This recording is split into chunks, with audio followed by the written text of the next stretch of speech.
Right people, good morning, welcome to episode 5.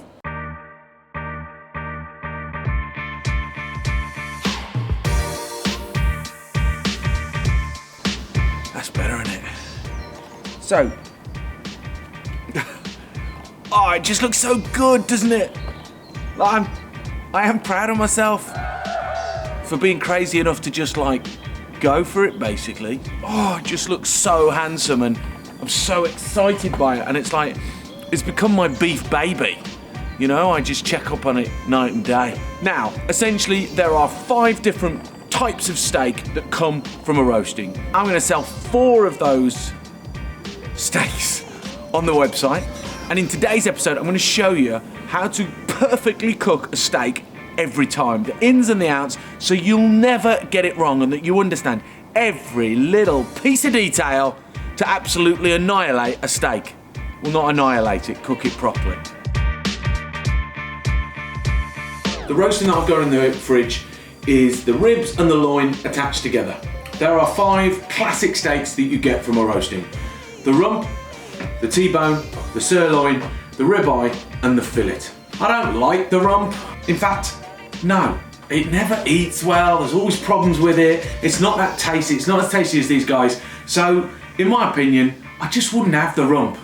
I don't eat the rump. And yeah, I'm gonna be really opinionated in this video. So first up, we've got the fillet. Now, fillet's not at the top of my list in terms of a cut. It's an interesting cut because it's completely different to all the others in that it's on the inside of the rib cage, so it's completely protected. It's a redundant muscle that doesn't have much modeling because it doesn't have to work very hard. Secondly, you've got the ribeye. Like, ribeye should be up there in your top 2 steaks. It's just got so much marbling, it's so delicious, I flipping love it. The sirloin, you know, it's just such a good steak. It's absolutely delicious and I'm a big fan of it. And then you've got what many would refer to as the king of steaks. What's great about the T-bone is that you've got the best of both worlds. You've got the sirloin on one side and then you've got the fillet on the other. And so you get this mix of texture, these mixtures of different muscles, and you get a different eat. It's cooked on the bone, which is always the best way to do it. Now let's go through the basics of cooking a steak. Step number 1, absolutely most important, know what steak you're cooking. You need to cook things for different times, for different steaks. You need to check which steak is at what thickness. All of these impact how long you cook it for. Number 2, how are you gonna cook it? Medium rare, medium, like, just to be clear, rare and well done, they're just not great ways to cook steak. Honestly, you're not going to get the best out of them. If you're eating your steaks rare or well done, then just stop it. It's silly. You can't enjoy the steak. Stop it. Step 3, make sure you know where your beef comes from. The best way to do that is to go and buy it from an artisan butcher who has a relationship with the land, with the farm, and can tell you all about it. These guys are all from a shorthorn. Shorthorn is the roasting that I'm aging, and shorthorn is going to be the breed that I'm going to be selling on the website. Step 4, take your beef out of the fridge minimum 20 minutes before. If it's cold inside, then you're going to put it into a hot pan and you're going to have to overcook it to get it to medium, and then, well, what's the point in that? Another little tip. But basically, my ribeye, my sirloin, or my T-bone, I'd always have those cooked medium rare. But my fillet, because invariably it's a thicker cut, and that's why you want to cook it medium. Because if you cook it medium rare, then actually, because it's so thick, it's more like rare. And you know, we don't cook steaks rare. Right, let's get set up to start cooking.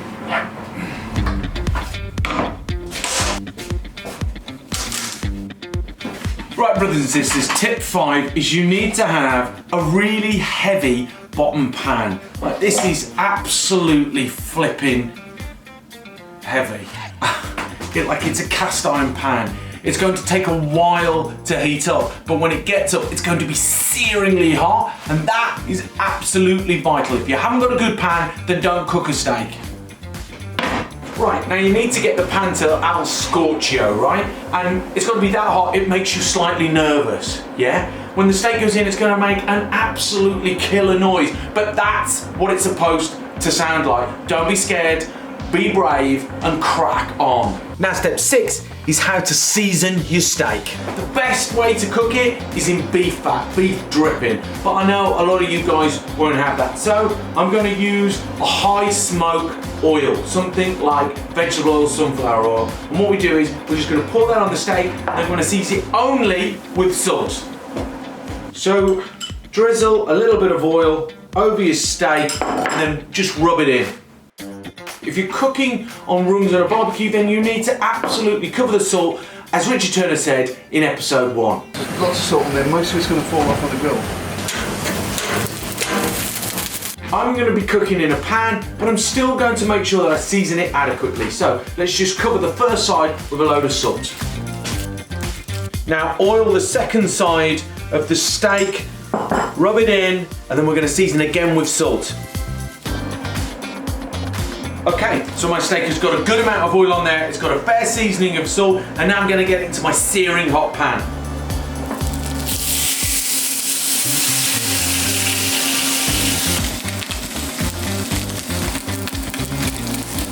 You know you're doing it right when it smokes the house out. So don't stress out, it's fine. You want this amount of smoke because it means that the heat is going to cause an incredible crust on the outside of your steak. Don't be scared. And step 7, don't play with your meat. This is the most common mistake that people make, is now they think, oh, move it around. Don't. Leave it on the one side for 1 minute. Now it's time to flip it.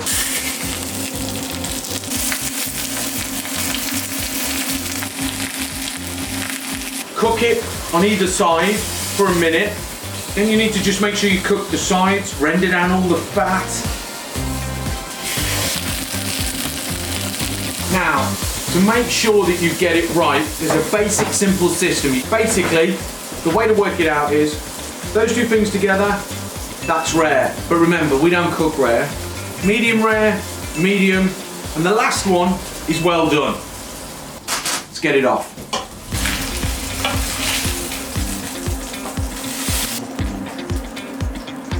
That beauty is done. Now let's put it on the rack, not on the side where I had the raw meat, and just let it cool down. Now, while that's resting, let's just talk about what I haven't done with the steak. So I didn't finish it in butter, I didn't put garlic in there, I didn't put thyme, I didn't put bay leaf. There's absolutely nothing wrong with doing them, but from my point of view, if I want to taste a piece of beef, I want to taste the beef. I don't want to mask it with other flavours, even if they're complementary, because I want to understand the quality of the beef, and I can't do that when there's lots of competing flavors. So for me, I keep it super simple. Fire, salt, beef, that's it. But listen, if you want to put those other things in there, then do it. The most important thing to do if you're cooking with butter is you start it with oil and then you finish it with butter, otherwise the butter will burn. Right, let's see how we got on with this steak. Now let's get it onto our board and see what we've got.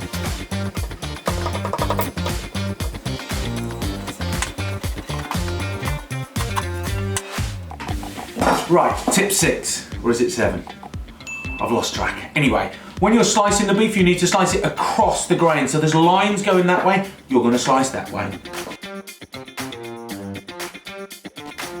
Just look at it, it's such a beautiful work of art. Like, just look at this perfectly gnarly piece of artwork.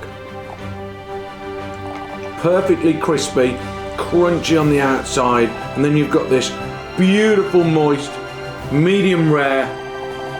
It's like a flipping beef opera. Do you know what I mean? It just takes you to a higher place. You've got the fat that's nice and rendered down, it's crispy. You've got a nice medium rare cook.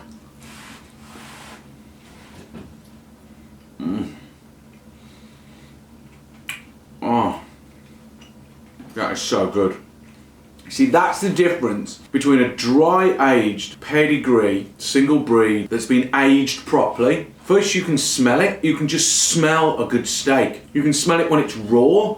You can smell the aging. Whereas with a wet aged piece of beef from the supermarket, you can't smell it, and it's just not great. Whereas this is great. This is a treat. This is a luxury.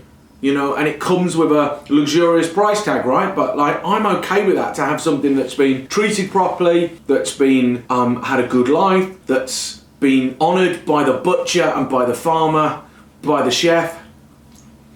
Hands down. Best steak ever. The resting is absolutely vital. Is that step 6 or step 7? I can't remember anymore. I've lost count. I don't care. Oh, I'm so happy. So, guys, if you want to get involved in the Food Busker beef series, then you can go over to my website now, foodbusker.com, and you can pre-order what steaks that you would like to get your hands on. What's also absolutely wicked about this is that I've put all your favourites on there. So I've done a batch of bacon, I've got some retired dairy cow, sirloins, ribeyes, and burgers. Yes! And very coolly, I've got tonkatsu pork ramen, my stock that I made that took me 3 days to make. That's on there as well. Increase the peace, spread the love, and subscribe to the channel. It's going to be another week or so until the beef is ready, but you can go and pre-order it on the website. Please subscribe to the channel. It helps in everything that we do. And yeah, I'll see you in a couple of weeks if I haven't eaten more of both.